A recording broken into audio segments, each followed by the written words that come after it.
말씀의 제목, 순종하는 사람들이 있었습니다. 순종하는 사람들이 있었습니다. 20대 초반의 청년 형제 몇 명이 모여서 대화를 나누고 있었습니다. 제가 들어보니까 그 한 청년이 지금 연애 중인데 그 청년의 연애 상담을 둘러선 친구들이 같이 해주는 중이었습니다.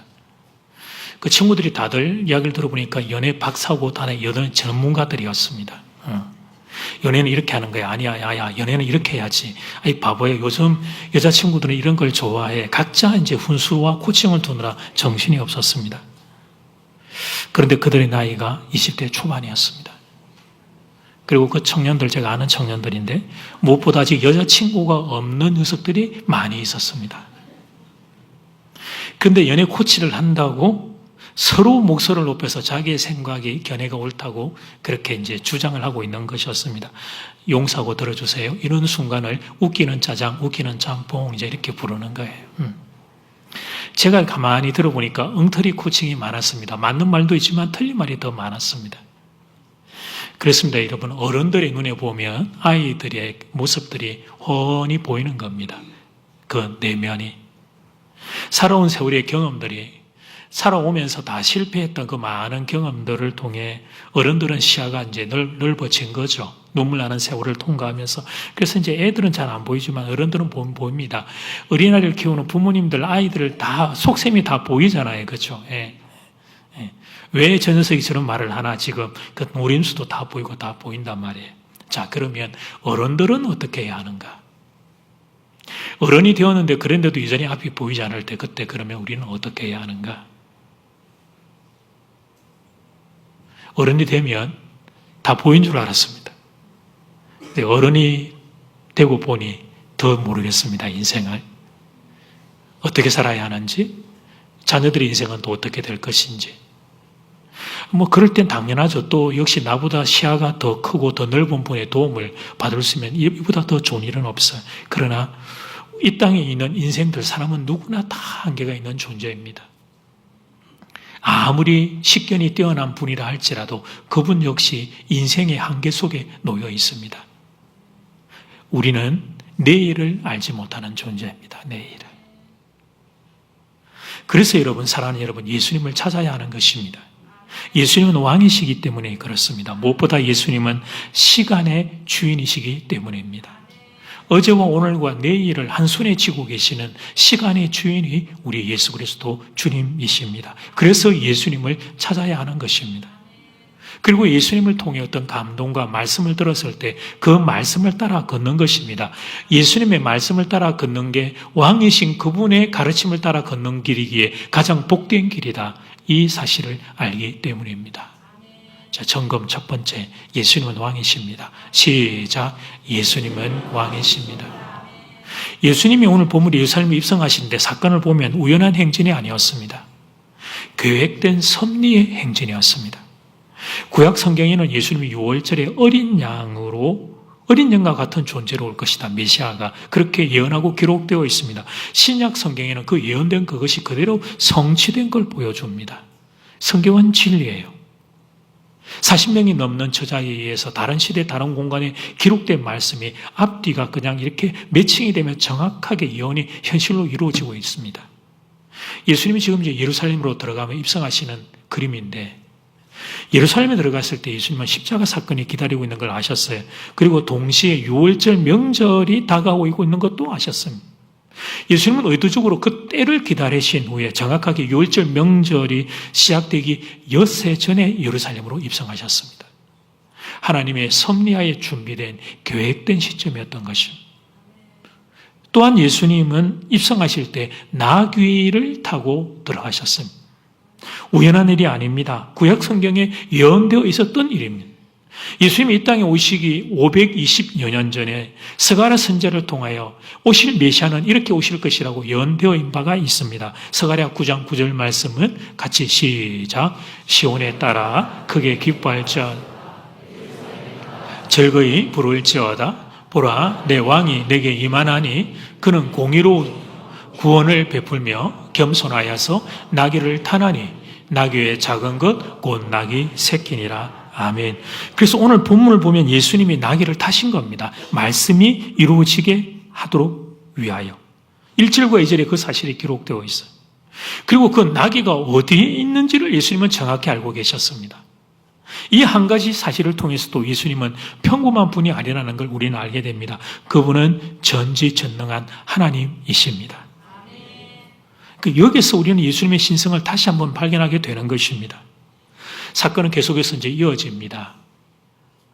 제자들은 멈칫했습니다. 이 예수님의 명령이 잘 이해가 안 되었기 때문에.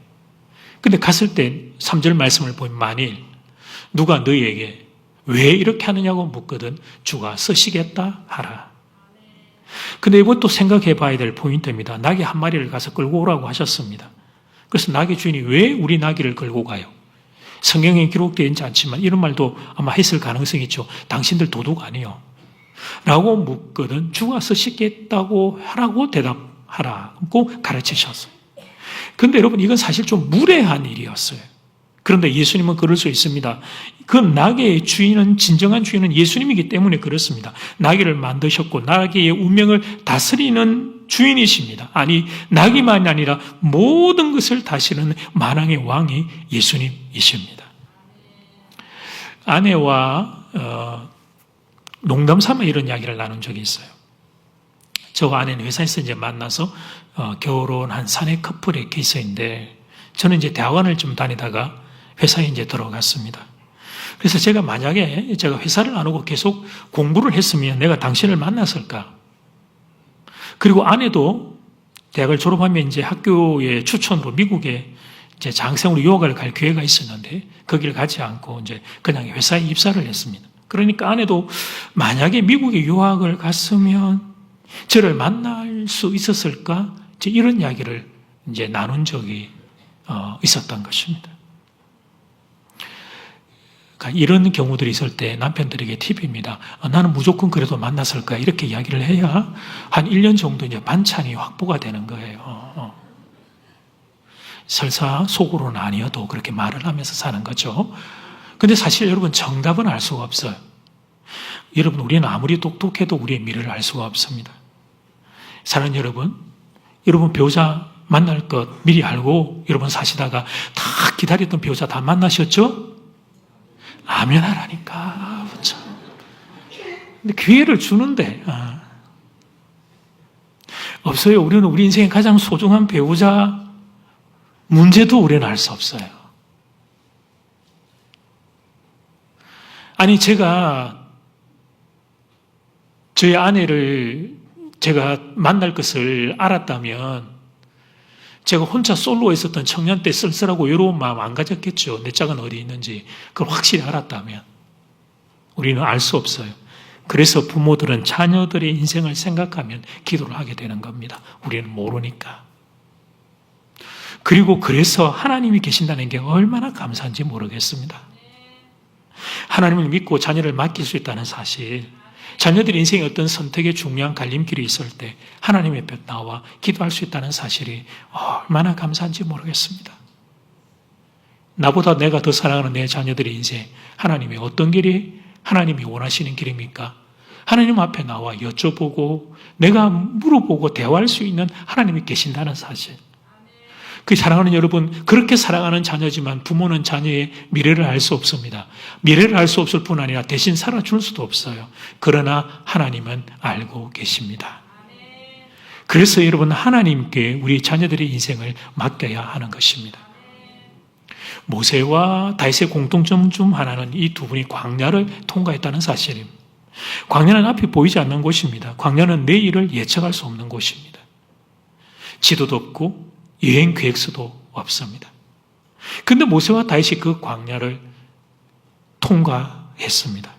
비결은 무엇이었을까? 모세와 다윗이 똑똑해서 박사학위가 한 3개, 4개씩 있어서 요즘 같은 AI 기술, 제미나이, 챗GPT 이런 기술의 전문가들이어서 아닙니다. 그런 게 아닙니다. 모세와 다윗이 광야를 통과한 것은 하나님의 인도하심을 받았기 때문입니다. 그것이 광야 생활을 통과한 비결이 되었던 것입니다.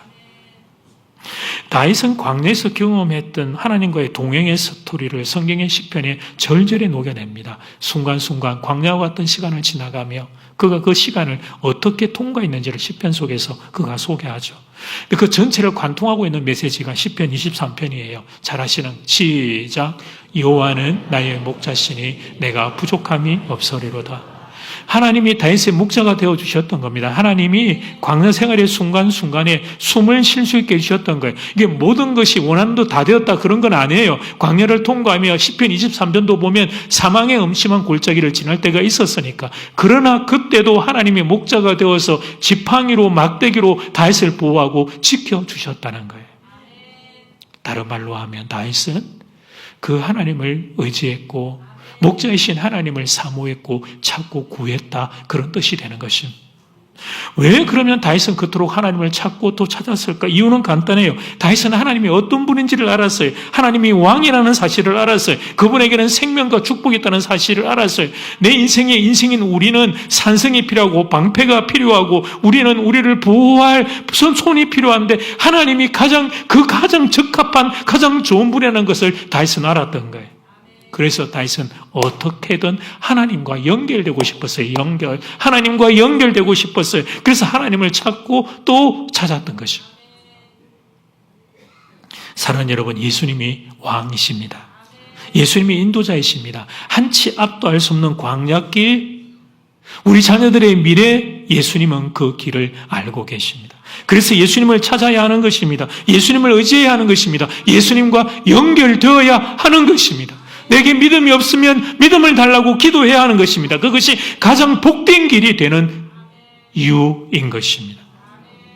다시 한번 선포합니다. 예수님은 온 우주의 왕이십니다. 먼저 이제 이 사실을 인지하고 그래서 그 다음에 두 번째 순종하는 사람들이 있었습니다. 시작.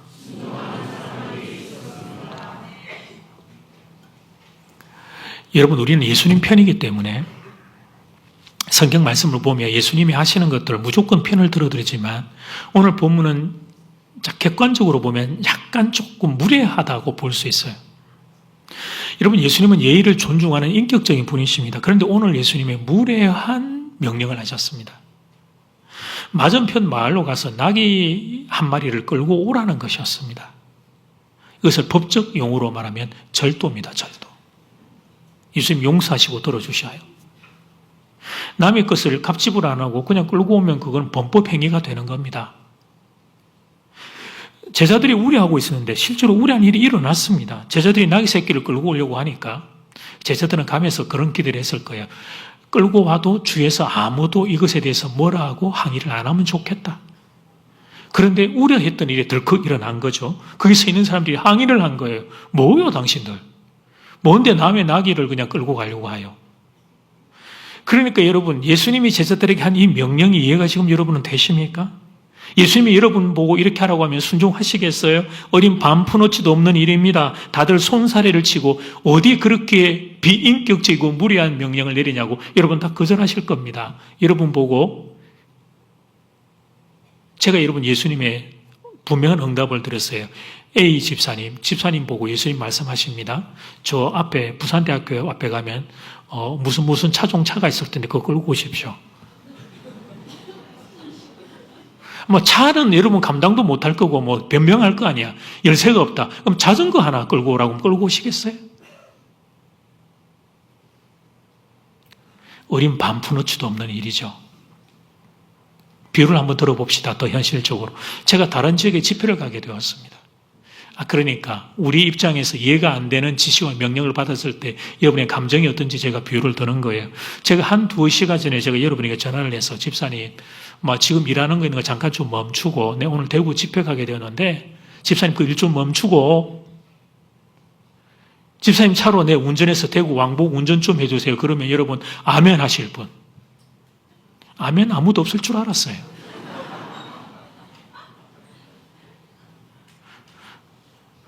목사님이 인격적인 줄 알았는데 목사님 무식하다?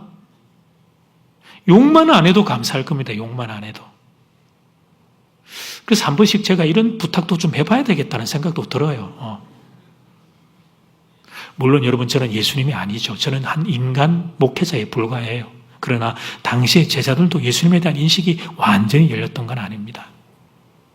그래서 예수님의 이 무례한 행동은 순종하기가 쉬운 일이 아니었단 말이에요. 그리고 예수님이 하고자 하면 이런 방법 말고도 다른 방법 많습니다. 예수님 휘파람이 나와야 되는데 안 나온다. 이게 안 불어봐가지고 이거 오래전에 아내 꼬실 때 불어보고 안 불러봐가지고 이게 예수님이 하고자 하면 휘파람이 뭐예요? 손만 들면 나귀 새끼 100마리 1000마리도 불러 모을 수 있죠. 그런데 제자들의 순종을 의도적으로 요청하신 거예요. 나귀 새끼 주인도 그렇습니다. 죽어 쓰시겠다는 말 한마디에 나귀 새끼를 내어주다니 이 사람 정상 아닙니다. 김 집사님, 제가 기도하니까 김 집사님 보고 예수님 말씀하십니다. 집사님 재산의 10분의 1만 주님이 쓰시겠다고 내놓으라고 하십니다. 순종이 가능할까? 로마 시대 그 시대의 유대 사회에서의 나귀는 중요한 재산이에요. 농사, 집, 운반, 장거리 이동, 시장 거래대에 널리 사용되는 현물 가치였습니다. 특히 아무도 타보지 않은 나귀 새끼는 젊고 건강한 노동력의 상징이었어요. 중요한 의식들, 예식 같은데 예물로 드릴 때 아직 아무도 타보지 않은 나귀 새끼는 정결의 대표가 되는 짐승이었어요. 학자들은 1세기 유대 사회에서 나귀 한 마리의 가격을 대략 근로자 수개월의 임금으로 추정합니다. 옛날 우리 시대의 소까지는 아니어도 중요한 가치예요. 그래서 이 평범한 농가 입장에서는 나귀 새끼 한 마리는 쉽게 내줄 수 있는 물건이 아닙니다. 근데 이 사람의 순종이 예수님 가실 길을 예비하는 영광이 되었던 것입니다. 인류 구원을 위하여 예수님이 십자가 지로 가실 때 대부분이 배신하고 예수님 욕하고 조롱하고 죽였습니다. 소수의 몇몇만. 예수님 십자가 대신 졌던 구레네 사람 시몬, 오늘 이 나귀의 주인, 예수님의 발을 닦아드렸던 향료갑의 여인, 이 몇을 제외하고는 이 영광 속에 들어가지를 못했던 것이죠.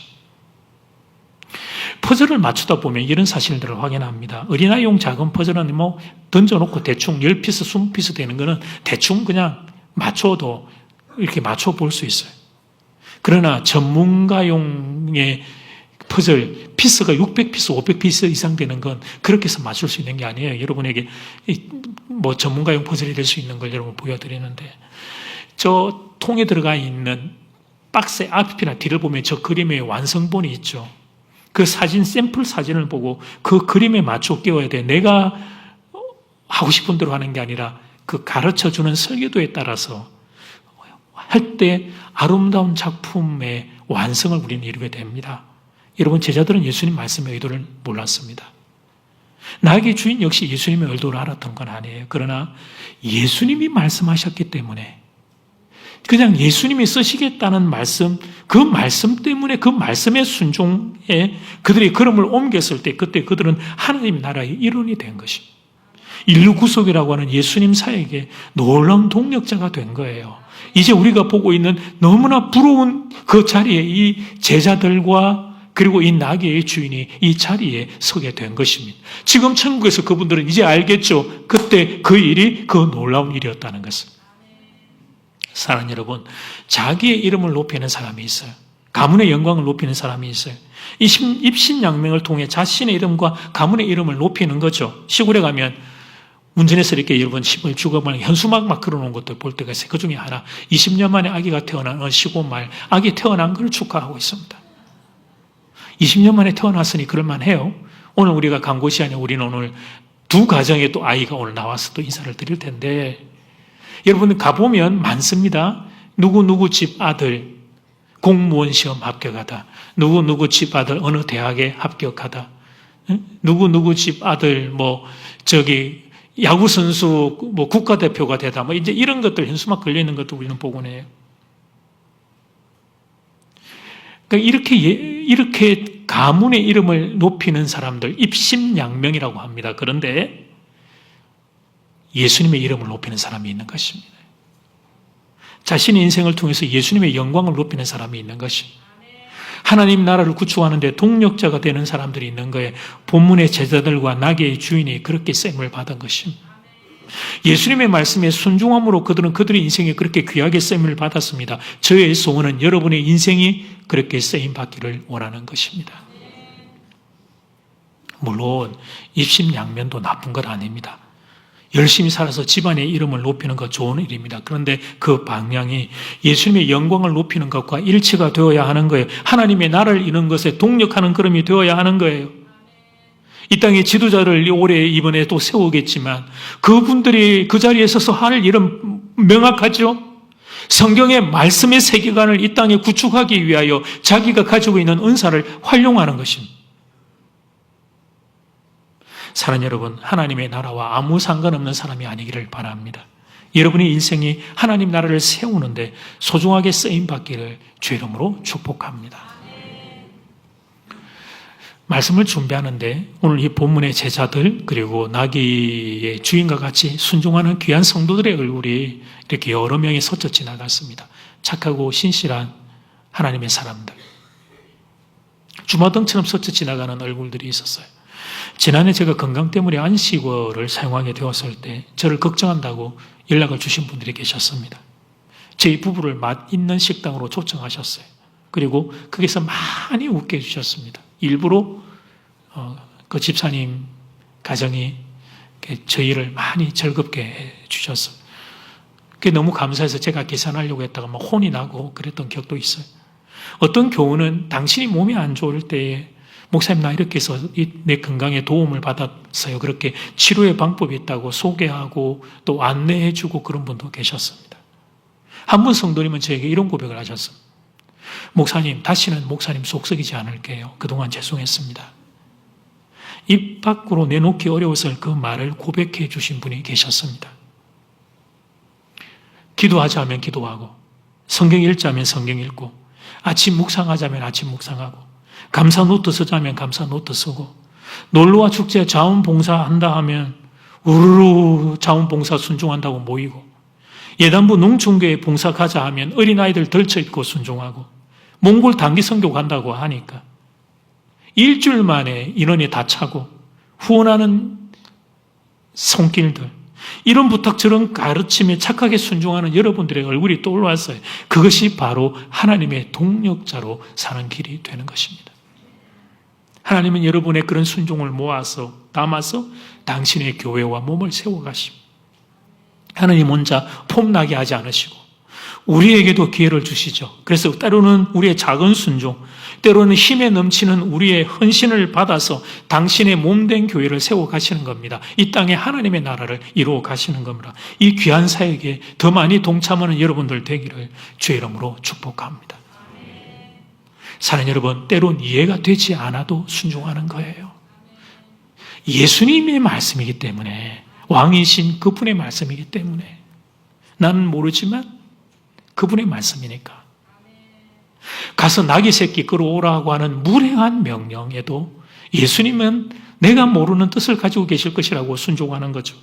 때로는 나의 소중한 걸 헌신하면서 순종하는 거예요. 나귀 새끼를 드렸던 주인의 마음으로 순종하는 거예요. 예수님이 왕이시기 때문에 그러는 거예요. 예수님의 사역에 동참하는 것보다 더 영광스러운 일은 없기 때문에 하는 거예요. 바라기는 여러분의 눈이 열려서 이 영광 볼 수 있기를 주의 이름으로 축복합니다. 결론입니다. 실제 이야기를 좀 할까 해요. 최근에 한 젊은 집사님 이제 가정 신방을 좀 다녀왔어요. 착하고 신실한 가정입니다. 장전제일교회 우리 가정들 젊은 가정 다 착하고 신실한데 그 가정도 그런 가정입니다. 제가 두 사람에게 착하고 신실하게 부부로서도 또 부모로서도 교회 성도로서도 너무 귀하게 헌신해 줘서 제가 고맙다고 감사를 표현을 했어요. 예쁘고 착하고 신실하게 살아줘서 집사님 두 분 참 고맙습니다. 그랬더니 여자 집사님이 저에게 이렇게 말을 했습니다. 목사님, 저 목사님 만나고 나서 사람 됐습니다. 사실은 그 집사님이 이전에도 저를 만나고 우리 교회 오시기 전에도 좋은 분이었어요. 일부러 자기를 이제 그렇게 낮추어서 그렇게 말한 것이었어요. 목사님, 저는 저는 목사님 만나기 전까지 결혼을 하면 아내의 자리에서 남편을 존중해야 된다는 걸 몰랐습니다. 근데 목사님 만나고 목사님 설교를 들으면서 그 사실을 알게 되었습니다. 말씀을 반복해서 자꾸 듣다 보니 저도 조금씩 말씀을 따라 변하게 되었습니다. 신기한 건 목사님, 남편을 존중하는 마음을 가지게 되고 그렇게 되니까 제가 더 좋은 사람으로 변화가 되었습니다. 저희 가정도 더 행복해졌습니다. 사람들은 저를 보고 좋은 사람이라고 칭찬하는데 사실은 저희 남편이 더 착하고 좋은 사람입니다. 이 말을 듣는데 제가 감사했습니다. 설교의 말씀을 들으면서 그 말씀에 순종을 해주었던 그 자매가 고마웠습니다. 말씀을 여러분 순종하기 가장 어려운 장소가 어디냐면 가정입니다. 가정. 내 고집대로 살고 싶은 곳이 가정입니다. 내 본색, 내 있는 그대로 못된 모습 그대로 살고 싶은 곳이 가정입니다. 그런데 그 가정에서 그 은밀한 자리에서 그렇게 한다고 안 한다고 아무도 뭐라고 하지 않을 그곳에서 말씀을 순종해 주다니 참 고마웠습니다. 예수님을 왕으로 모신 한 자매의 신앙 고백이었던 것입니다. 그래서 제가 신랑에게 말했습니다. 이런 아내가 없으니 남편이 아내를 더 많이 사랑해 주세요. 그리고 여러분, 남편이 잘해 주니까 사실은 아내가 이런 말을 하는 것입니다. 부부는 서로 성경의 말 가르침을 따라 에베소서의 말씀을 따라 피차 소중히 여기며 복종하며 존중히 여기며 같이 사는 거예요. 남편과 아내가 함께. 사랑하는 여러분, 말씀에 대한 순종은 어려운 일이에요. 자아가 극강으로 높아진 시대예요. 자아가. 자기가 중심인 시대입니다. 그래서 여러분, 권위도 땅에 떨어졌기 때문에 요즘 아이들이 부모에게도 순종을 안 하는데 순종은 완전히 힘과 빛을 잃어버린 시대에 부모에게도 순종을 안 하니 우리가 여러분 주님에게 예수님의 그 말씀에 순종하는 일들이 정말 멀리 있는 것이에요.